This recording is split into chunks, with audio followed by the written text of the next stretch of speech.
The Jason Aldean song and video does speak to small town solutions as violence and exclusion against those people who don't agree with our religious and ideological beliefs.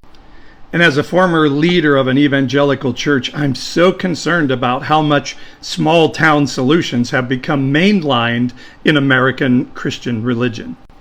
My father grew up in a small town in the Midwest, and each entrance to the town had a sign that literally started with the N word and said, "Inward, don't let the sun go down on your heels in our town." The implication being, if you're not one of us, your safety is in peril in this small town.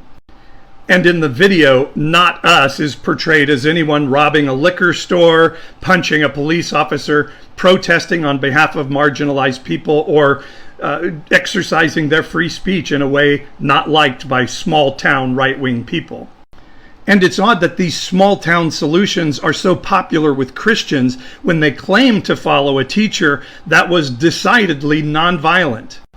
The people around Jesus in the biblical story were looking for a violent Messiah to overthrow the Roman government and put their race and religion in charge to make their country great again.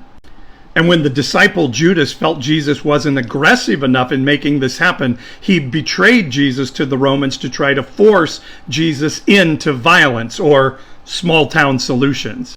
But Jesus said the way to bring justice is when you're forced by a Roman soldier to carry his gear for a mile, which was legal by law.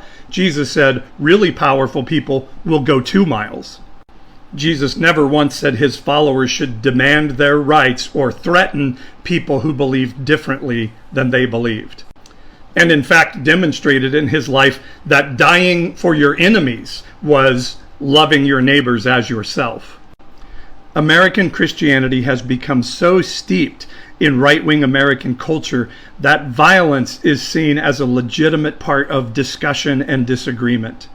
And so many discussions with Christians end with the ultimate threat of violence. Well, you'll find out the truth in hellfire one day. The gospel that Christians purport to share literally means the good news. And Jesus said that's the message of Christianity, not small town methods to keep the Samaritans and the tax collectors in line. Threatening small town violence is simply not Christ-like.